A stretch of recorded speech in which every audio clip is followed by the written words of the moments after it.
It's been over 2 years since I put out this video, a video where I talk about Metrolink's Bombardier Cabcars being converted into standard coaches. The way I made that video kinda sucks now that I look back at it. So I decided to make a somewhat of a remake of that video while also being a follow-up. Metrolink rostered 37 Bombardier Cabcars numbered from 601 to 637. The fleet came in two batches. The first, 601 to 631, were approved in 1990 and entering service between 1992 and 1993.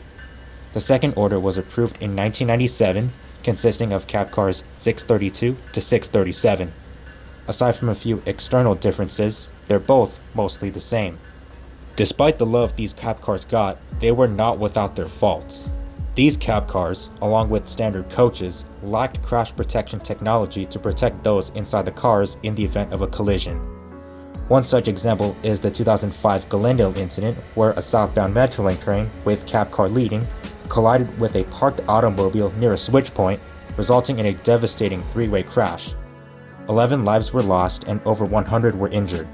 Both ends of that leading Cabcar completely disintegrated as a result of the impacts from hitting a stationary maintenance of weight train and sideswiping a passing Metrolink train traveling in the opposite direction. The 2008 Chatsworth collision is another big example. A northbound Metrolink train collided head-on with a Union Pacific freight train, claiming 25 lives and injuring over 130. The Metrolink locomotive, which was leading, penetrated into the first coach car behind it. About half of that coach car was completely destroyed, with the remains of it being scrapped on site.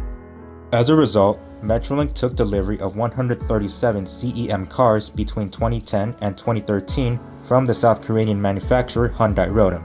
57 of those cars were Cabcars.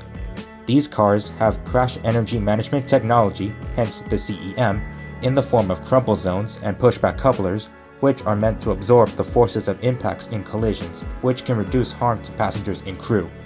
It was no surprise who the winner was. All of the Bombardier cabs were removed from push-pull service by 2011, with the CEM cabs taking over. However, instead of removing the old cab cars from service completely, Metrolink opted to convert them into regular coaches with all cab control equipment removed. Around 15 of the first-order cab cars were converted in the mid to late 2010s. The remaining ones in that batch would follow suit from 2022 to early 2025. Cars number 632 to 637, with the exception of number 634, remain stored in Los Angeles as far as I'm aware. It is unclear if or when they'll be sent in for rebuild.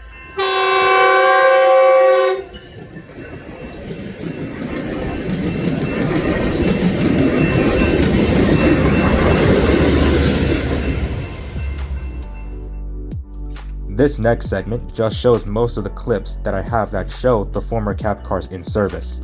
Unlike the previous video, which included the cars in their original 1992 paint scheme, this video only shows the rebuilt cars which came in two different paint schemes, the latter of which is still being produced today. Another thing too is including the rest of the cars that weren't in the previous video. I'll include the car number and their placement on the train since several of these clips do not show them clearly. Well, that's all I have to say. Enjoy the rest of the video.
You too.